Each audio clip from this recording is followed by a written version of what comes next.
Ito ang gawin mo kung may 10,000 pesos ka dyan para makapagnegosyo. Malamang naghahanap ka ng pagkakakitaan. May natabi kang pera, 10,000. Ayaw mo maubos lang yan basta-basta. Sundin mo tong i-recommenda ko kung anong pwede mong gawin dyan para lumago. Para maging 100,000 yan, maging 1 million o 10 million. Ako nga po pala si Arvin Urrubia, isa akong negosyante, isa rin akong inventor at isa rin akong investor. Nag-i-invest po ako sa mga maliliit na kumpanya para lumaki. Pwede nyo akong tawaging Kasosyong Arvin kung nakasubscribe ka na sa ating YouTube channel. Kaya click mo na yung subscribe dyan. O tara, simulan na tayo. Simulan mo sa paghahati ng 10,000 mo. Tama. Step 1. Hatiin mo ang 10,000 mo sa 10.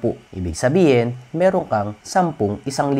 Nakakuha nyo yan? Kung di nyo nakakuha yan, huwag ka na magnegosyo. So yung 10,000 mo, 10 1,000 yan. At kada 1,000, isang subok ang gagawin mo dyan. Papaano? Malamang may Shopee ka. Malamang may Facebook ka. Malamang may TikTok ka. Malamang may Lazada ka. Ito ang gawin mo. Maghanap ka ng 10 item na nasa Shopee pero wala sa TikTok. O kaya, maghanap ka ng product na nasa TikTok pero wala sa Shopee. O kaya, maghanap ka ng 10 product na nasa Facebook Marketplace pero walang nagtitinda sa Shopee. Kung sasabihin mong mahirap yan, lahat meron na, hindi po totoo yan. May mahanap at mahanap ka. Kung wala kang pagtsatsagang maghanap, huwag ka na rin magnegosyo. Tamad mo. Maghanap ka ng produktong nasa isang platform pero wala sa isa. Pag may nahanap kang isa hanggang 10, yung 1,000 mo doon sa 10,000 na itabi mong puhunan, ibili mo yon nung item. Worth 1,000 pesos lang. Yan ang step 2. Bumili ka nung item. Dahil may 10,000 ka naman eh. Worth 1,000 lang hindi worth 10,000. So bumili ka nung item. Halimbawa, itong item na to. Case in point. Meron tong tinda sa TikTok pero walang tindang ganito sa Shopee. So, bumili ka dun sa nagtitinda sa TikTok ng worth 1,000 na ganito and then i-post mo sa Shopee mo. Tubuan mo. Yun ang step 2. Sumunod na step, benta-benta ka niyan.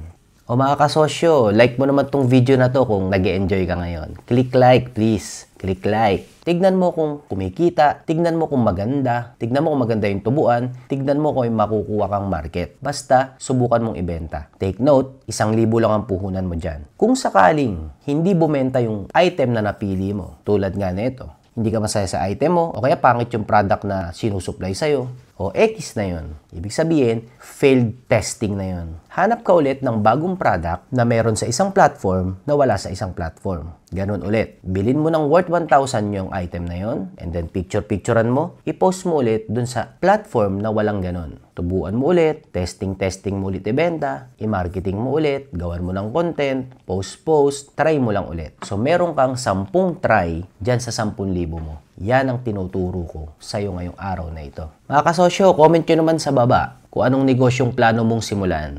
At comment mo na rin kung saang lugar ka nanonood ngayon.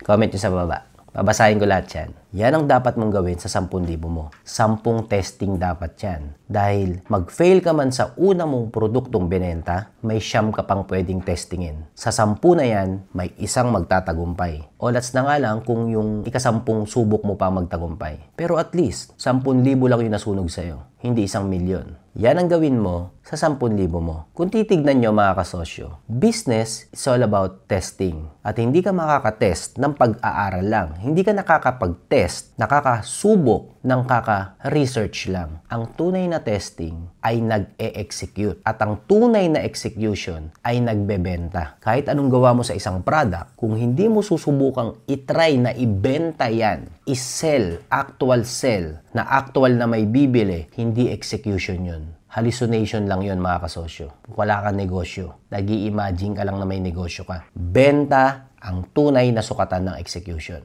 So just sell. Magbenta ka ng kahit na ano. Kung may 10,000 ka, bumili ka ng worth 1,000 lang na item and then i-resell mo. Kung wala ka naman pera, yan ay prinsipyo para sa isang bukod na video. Dahil mas pabor ko naman talaga magsimula tayo ng negosyo nang walang puhunan. Pero dahil may 10,000 ka, yan ang minumungkahi ko. Kaya kung may 100,000 ka, ibig sabihin, may 100 na try ka, may 100 na testing ka. At kung may 1,000,000 ka, ibig sabihin, meron kang 1,000 na try. Ang maling-maling gagawin mo na kung magkano ang naipon mo, nakaipon ka ng bultong 1,000,000. Ang maling-maling gagawin mo, yung 1,000,000 mo, sinunog mo kagad para subukan ng isang negosyo. Maling-mali kasosyo. Dahil pag nag-fail ang negosyo na yon, paano ka makaka-testing ng susunod?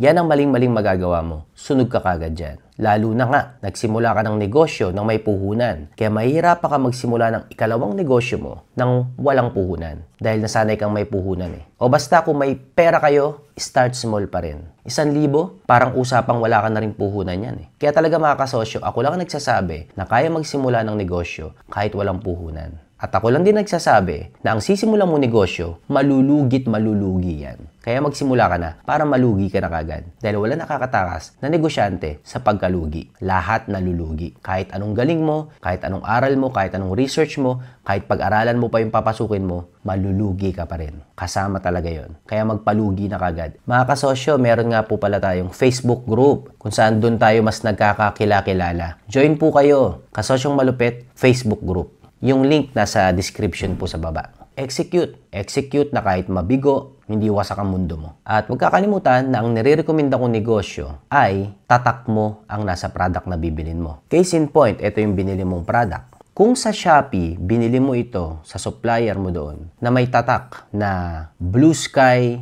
Cube, yun ang tatak. Ang pinapipili ko sa yung product ay matatatakan mo ng sariling iyo. Kung nabili mo man itong item na to sa ibang supplier, make it sure na mapapangalanan mo to ng sarili mo. Tulad ng Big Building Cubes, yun naman yung pangalan nung sayo. At hindi magagalit yung supplier mo. Sariling iyo. Mababrandingan mo ng sayo. Yon ang hanapin mong mga product na nasa isang platform na wala sa isang platform. Start there. Kung wala kayong puhunan na malaki, kumuha muna kayo ng supply sa iba. Eventually, pag nagkaka-cash flow na kayo, makabili na rin kayo ng mga sarili nyong equipment or machine and ma-in-house yun na rin yung pag-produce ng mga item na gumana sa inyo. Uy mga kasosyo, share nyo naman tong video na to kung nag-enjoy kayo at natutuwa kayo. Share nyo po sa mga kakilala nyo.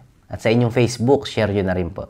Ang negosyo, it's all about testing. It's all about keep trying. Subok lang ng subok. Hindi mo alam kung ano yung gagana. Kahit ano pang preparasyon mo, mga kasosyo. Always i-consider, what if hindi gumana yung negosyo? Pero syempre, gagawin mo lahat. Ang punto ko lang, ibuhos mo lahat, pero pag di gumana, tanggapin mo. Execute na lang ulit. Kunin mo yung mga natutunan mo sa nalugi mo negosyo and then implement mo sa susubukan mong bagong negosyo. Ganyan magnegosyo, mga kasosyo. Walang sigurado. Kahit anong preparasyon mo, walang sigurado. Ay mga kasosyo, nasa TikTok din ako at Spotify, may podcast din tayo doon.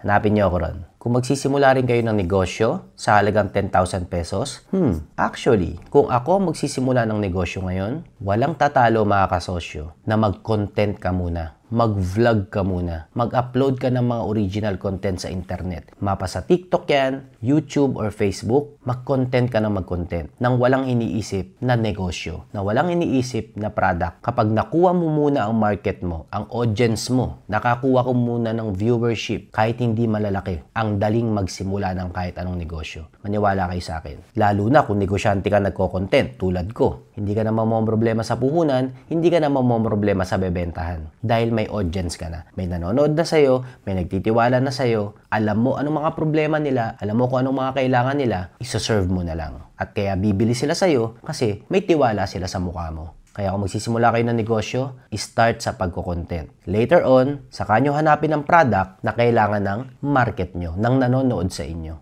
At kung gusto mo ring matuto mag-content mga kasosyo, sumali ka sa programang binuo ko, yung Kasosyong Malupit Content Creation Program. Tuturuan ko kayo mag-content ng ganitong content, nagsasalita lang, pero malupit, nakaka-build kayo ng credibility, nakakausap nyo yung audience nyo, yung nanonood sa inyo, nagkakatiwala sa inyo, makikita mo yung mga problema nila, at mabibigay mo yung mga kailangan nilang solusyon. Negosyo yun mga kasosyo. Kung nenegosyoin nyo. Kaya kung wala pa kayong negosyo, mauna muna kayong mag-content. At para naman sa may mga negosyo na, kailangan matuto na rin kayo mag-content mga kasosyo. Yung content na nagpapataas ng credibility ng ating muka at ng ating pangalan. Sali po kayo sa 1-month program na content creation program ko. Ako mismo ho magtuturo sa inyo mga kasosyo ng isang buong buwang programa. Plus, may bonus kayong tuturuan ko rin kayo magsulat ng libro. Bago matapos ang isang taon, vlogger ka ng malupit na negosyante at may libro ka na rin na natapos. Tulad ko, ayan nakapagsulat ako ng sarili kong libro. Kaya join na sa KMCC program mga kasosyo. Nandyan lahat ng hinahanap nyo. Sigurado ako dyan.